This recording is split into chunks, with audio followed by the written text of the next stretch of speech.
If you're new, thank you for clicking on this video. If you're a returning subscriber, thank you for your continued support.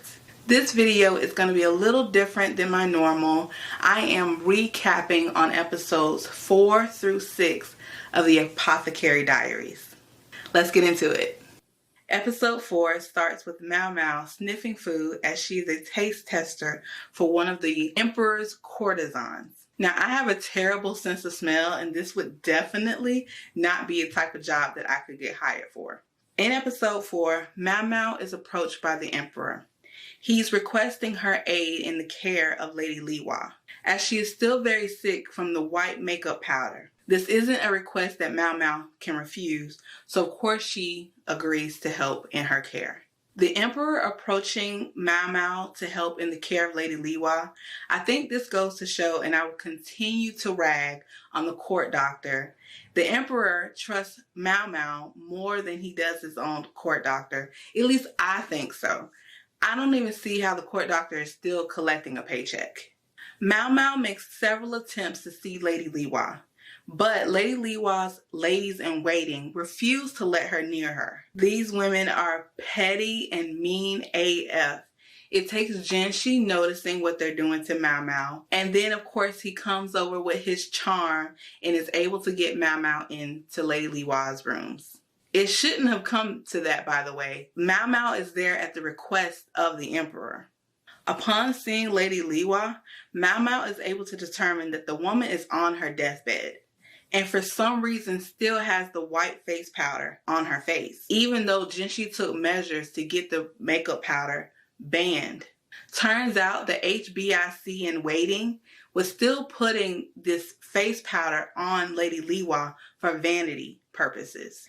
Mao Mao confronts her and slaps the sugar honey iced tea out of her. Okay? I have never seen nothing like it. Mao Mao is scary when she gets upset because it takes her a while to get there. Anyone who's been following this show knows that Mao Mao is pretty level in her expressions until it comes to Jinshi. And then Mao Mao proceeded to drag her. Oh my God. Mao Mao is handling business in these palace streets. After that confrontation, Mao Mao begins her treatment plan of Lady Liwa.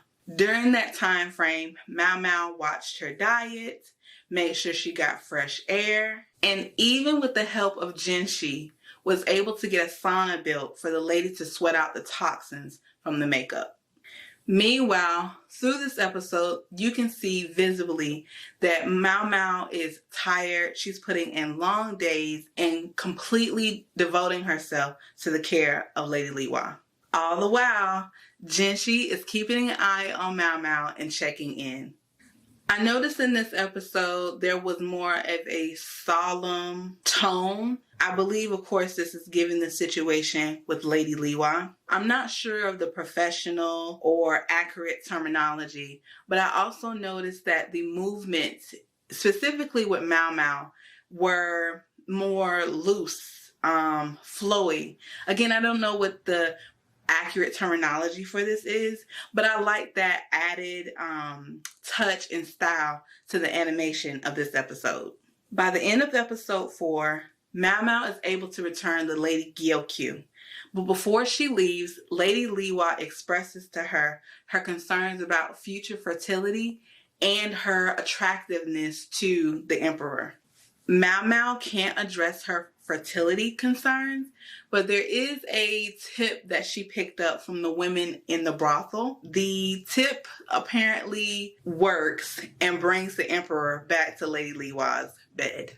As many of you know, the Apothecary Diaries begins and/or ends with a little sneak peek of the next medical mystery or illness that Mao Mao will be solving. In episode 5, it begins with a man picking up some sort of wood tablet and placing it in a fire. The flames end up turning different colors, and the man gets some type of burn or rash as a result.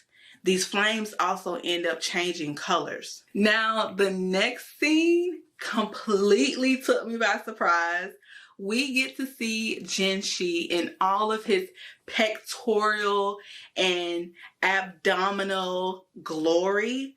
I mean, he was hiding all of that under those clothes. What are they trying to do to us?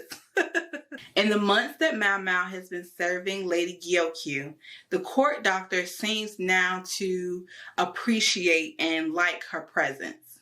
While sharing some grilled matsutake mushrooms, the man seen injured by the colored flames runs in for help. He believes he has some sort of curse, but Mao Mao deduces that it's some type of rash and gives him a salve for it. She determines also that the woods were covered in some type of chemical agent that's also used in the making of fireworks. Now, of course, Jinshi isn't too far behind, and Jinshi wants to figure out where these wood tablets came from. Meanwhile, the palace is preparing for the garden party. During this party, the emperor is in attendance, as are other high-ranking officials. Now, y'all, I don't know why I thought that only Lady Gyokyu and Lady Lishu were the courtesans of the emperor. Wrong I was. There are several high-ranking courtesans, and these women are the most likely to end up the empress consort. They are Lady Gyokyu of the Jade Pavilion, dubbed the Precious Consort. Lady Liwa of the Crystal Pavilion, dubbed the Wise Consort. Lady Lishu of the Diamond Pavilion, the Virtuous Consort, and Lady Aduo, Pure Consort of the Garnet Pavilion. So the court is preparing for this party. All of the ladies in waiting have to get ready, including Mao Mao. Now, in this episode, a secret is revealed about Mao Mao. And I kind of don't want to spoil it if you haven't watched it yet. But the reason of this secret totally makes sense. And this secret is also revealed to Jinshi. Jinshi was taken aback by the secret, but in a good way. So much so that he ends up giving her one of his hairpins. And these hairpins have some sort of meaning that hasn't been revealed yet. Well, at least as far as I've gotten in the season. In episode 6, the garden party has begun, and Mao Mao has a front row seat to the pettiness and the political divisions between the various consorts. She has another run-in with Lady Liwa's ladies in waiting, but she quickly reminds them of who the heck she is. During this party, she also learns about the rift between Lady Aduo and Lady Lishu. Apparently, Lady Lishu used to be Lady Aduo's mother-in-law. It was a weird situation. I'll make sure I put the clip up here because I can't explain it. Mao Mao also ends up very popular during this event. She ends up getting a hairpin from Lady Liwa and a soldier, I believe. So of course, Mao Mao is not there to just observe. She has a job to do. So Mao Mao gets to her job of being a taste tester, and she observed Lady Lishu's taste tester looking mad suspicious as the lady takes a bite of her food. Mao Mao also begins tasting Lady Gyokyu's food, and one of the dishes is poisoned. Now, of course, this does not scare Mao Mao at all. Mao Mao is actually excited by the fact that she's eating poisoned food, but she discreetly lets her lady know that the food has been poisoned and excuses herself. Jinshi notices this and that she's coughing up the poisoned food. He's concerned for her well-being and takes her to the infirmary. How freaking sweet is he? Once she has chucked up everything, Mao Mao requests to see Lady Lishu and her taste tester. During her conversation with the young girl consort, Mao Mao discovers that the girl is allergic to fish, mackerel, and that the dish that was given to Lady Gyokyu, the one that was poisoned, was actually meant for her.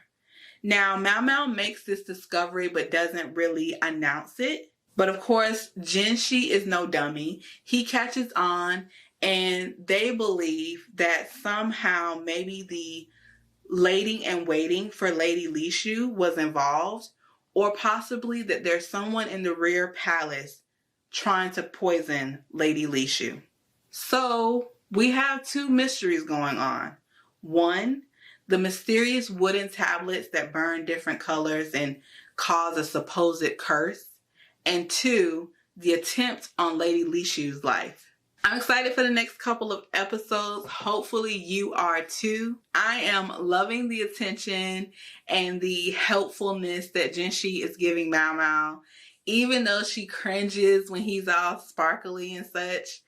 Thanks again for joining me for another video. Again, this one is a little different than what I usually do, but let me know what you think below if you'd like this sort of reaction video. Until next time, you guys.